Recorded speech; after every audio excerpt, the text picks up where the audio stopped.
Hello sun moon and rising Leos, welcome to my channel dream tarot. ये आपके new month की reading है नवंबर 2025 और ये एक जनरल रीडिंग होगी जो कि आपसे रेजोनेट कर भी सकती है और नहीं भी कर सकती। आप सिर्फ उन मैसेजेस को कंसिडर करें जो आपसे रेजोनेट करते हैं। इसके अलावा अगर आप मेरे चैनल पे न्यू हैं तो इसको सब्सक्राइब करें, मेरे तो चैनल को भी सब्सक्राइब करें। उनका लिंक डिस्क्रिप्शन में मौजूद है। अगर आपको मुझसे पर्सनल रीडिंग चाहिए तो भी आप मुझसे मेरे इंस्टाग्राम पे कांटेक्ट कर सकते हैं।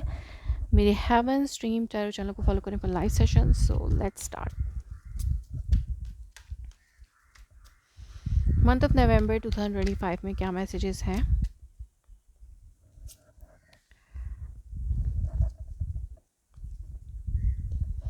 ओके, मंथ ऑफ नवंबर 2025 में क्या मैसेजेस हैं फॉर लियोस? अंडरनीथ आपके पास है 8 of cups,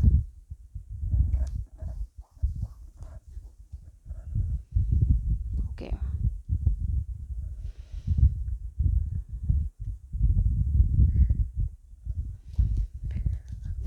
something is ending, you are moving very disappointedly, like कुछ है जो एंड हो रहा है आपकी लाइफ में और आप बहुत डिसअपॉइंटेडली वॉक अवे कर रहे हैं, ठीक है। एंड बहुत ज़्यादा इमोशनली डिसअपॉइंटेड हैं आप मंथ ऑफ नवंबर में। फर्स्ट वीक में आपके पास है 2 ऑफ वॉन्ड्स। इट शोज़ के आप अपनी लाइफ में कुछ डिसाइड किया है, कुछ चूज़ किया है और अब वो आप अपनी लाइफ में करने के लिए बिल्कुल रेडी हैं। लेट्स सी के यहाँ पे 2 ऑफ वॉन्ड्स क्यों हैं। कोई डिसीजन आपने अपनी लाइफ का लिया है और मे बी अब आप उस पर ही आपका पूरा फोकस्ड है, और या तो आप ट्रैवल करना चाह रहे हैं। लेट्स सी के यहाँ पर 2 ऑफ वॉन्ड्स क्यों है, why this 2 of wands is here. Empress. So yes, आप अपनी ग्रोथ पे फोकस्ड हैं और इस वक्त आपकी मैनिफेस्टेशन भी है। लाइक आपने अपनी लाइफ में कुछ गोल सेट किए हैं और आप मैनिफेस्ट कर रहे हैं कि वो पूरे हों, आपकी ग्रोथ हो। अपनी ग्रोथ पे फोकस कर रहे हैं आप अपने अपने, अगर आप कोई बिज़नेस करते हैं तो उसके ऊपर फोकस्ड है आपका, अपनी सेल्फ वर्थ और सेल्फ ग्रोथ पे फोकस्ड है। सेकेंड वीक में आपको जस्टिस मिल रहा है, कोई ना कोई जस्टिस आपके लिए हो रहा है फ्रॉम द डिवाइन।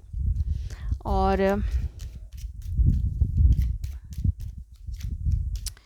यस, या फिर आप खुद ओवरऑल अपने आप को बैलेंस महसूस कर रहे हैं।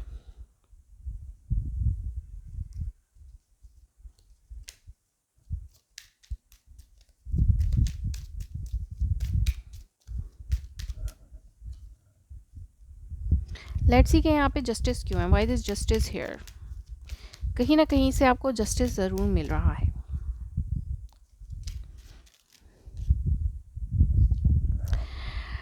ओके, एक न्यू बिगनिंग हो रही है, समथिंग इज़ एंडिंग। लाइक आप अपने साथ जस्टिस करना चाहते हैं, अपने अंदर ट्रांसफॉर्मेशन लेकर आना चाहते हैं, अपनी लाइफ में कुछ नया स्टार्ट करना चाह रहे हैं और अब आप अपने आप के साथ जस्टिस करना चाहते हैं, अपनी लाइफ को बैलेंस करना चाहते हैं। कुछ चीज़ें जो आपको सर्व नहीं कर रही हैं, आप उन्हें एंड करके एक नई शुरुआत करना चाह रहे हैं अपने लिए। यस, थर्ड वीक में आपके पास एस ऑफ कप्स है और ये S of cup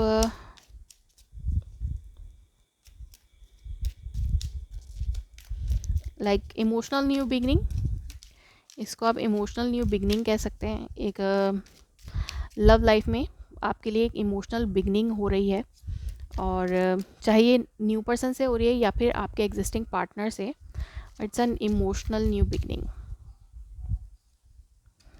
let's see के यहाँ पर एस ऑफ कप क्यों है, why this S of cup is here.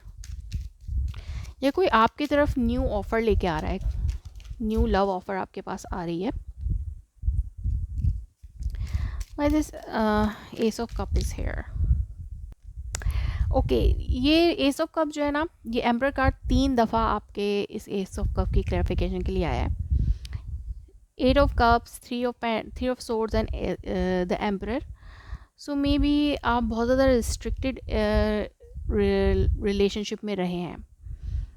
कोई बहुत ज़्यादा ईगोइस्टिक पर्सन था जहाँ आपको बहुत ज़्यादा डिसअपॉइंटमेंट महसूस हुई है, या एक न्यू बिगनिंग आपको करना बहुत ज़्यादा डिसअपॉइंटिंग लग रहा है अपनी लव लाइफ के हवाले से, क्योंकि आप बहुत ज़्यादा डिसअपॉइंटेड है, हार्ट ब्रोकन है। और एक न्यू बिगनिंग आपकी लाइफ में हो रही है, चाहे एग्जिस्टिंग पार्टनर है, लेकिन ये एक बहुत ज़्यादा डिसअपॉइंटमेंट्स के साथ हो रही है। सो इसीलिए आप कुछ ज़्यादा हैप्पी नहीं है इस न्यू बिगिनिंग के लिए।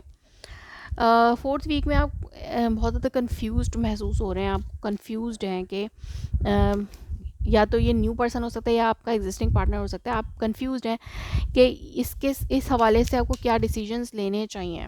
यस, यू आर लाइक आप अपनी इंट्यूशंस पे बहुत ज़्यादा फोकस्ड हैं, या अपने आप को बैलेंस करने की कोशिश करें, अपने आप को हील करने की कोशिश करें स्पिरिचुअलिटी से, और अपनी इंट्यूशंस पे आपका बहुत ज़्यादा फोकस हो सकता है एंड ऑफ द मंथ में। सो कुछ कन्फ्यूजन है जो कि आप उसको रिजॉल्व करना चाहते हैं इस सिचुएशन में। लेट्स सी कि यहाँ पे रोमांस एंजल ऑरेकल मैसेजेस क्या हैं। What are romance angel oracle messages for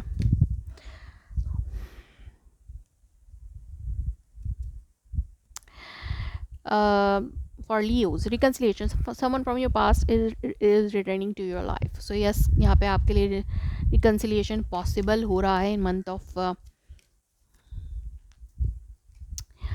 November in love life. Attraction, you attract romantic love by enjoying this moment fully. So yes, आप अपने आप को बैलेंस कर रहे हैं, अपने आप को दोबारा से अट्रैक्टिव बना रहे हैं ताकि एक न्यू शुरुआत के लिए आप अपने आप को रेडी रख सकें। और unrequited love, there is not enough attraction और chemistry to keep this relationship going. So yes, मुझे लगता है कि एक न्यू बिगनिंग तो हो रही है, लेकिन आप बहुत ज़्यादा डिसअपॉइंटेड महसूस कर रहे हैं कि न्यू बिगनिंग जैसे भी हो रही है आपके हिसाब से नहीं है। And release your ex, this time has to come to clear your energy. So yes, यहाँ पर आपको बताया जा रहा है कि जो भी अगर आप न्यू बिगनिंग हो भी रही है तो वो आपके हिसाब से नहीं है, आप सेटिस्फाइड नहीं अंदर से, आपको स्टिल वो डिसअपॉइंटमेंट, स्टिल वही पास्ट ट्रॉमास, वही चीज़ें हिट कर रही हैं अगेन। तो आप ये सोच सकते हैं कि आपको जो है ना मूव ऑन कर लेना चाहिए, या पास्ट को रिलीज़ कर देना चाहिए। या फिर अगर आपके पास कोई न्यू अपॉर्चुनिटी लव में आ रही है तो आप स्टिल पास्ट पे अटैक अपने आप को स्टक फील करें, तो आपको अपने एक्स को रिलीज़ करने की ज़रूरत है। लेट्स सी कि यहाँ पे मोनोलॉजी डेक से क्या मैसेजेस हैं। It's time for healing. So yes, आपको हील करने की ज़रूरत है अपने रिलेशनशिप को। Your dream needs a practical plan. So yes, आपके जो भी ड्रीम्स हैं, आपके गोल्स जो भी हैं, उनको आपको प्रैक्टिकली उन पर वर्कआउट करना चाहिए। Emotions are running high. तो यस, मंथ ऑफ नवंबर में अगर आपको कुछ डिसअपॉइंटमेंट फेस किए हैं आपने, तो उनके ऊपर आपको लाइक उस हवाले से आप बहुत ज़्यादा इमोशनल हो सकते हैं। वर्क थ्रू योर फेयर्स, जो भी आपके फेयर्स हैं उन पे वर्क करें, मेडिटेट करें, अपने आप को बैलेंस रखें और अपनी इंट्यूशंस पे फोकस रखें कि आपको क्या गाइडेंस दी जा रही है। सो यस, अपने फेयर्स पे वर्क करें। और अगर आपको फेयर है कि आपका रिलेशनशिप वर्कआउट नहीं करेगा, दोबारा से आपको अच्छा नहीं लग रहा, तो you need to clear your energy and workout on your fears. Okay, so that was your reading. If it resonates, you please let me confirm in a comment below. Like my video, subscribe my channel. Thanks for watching.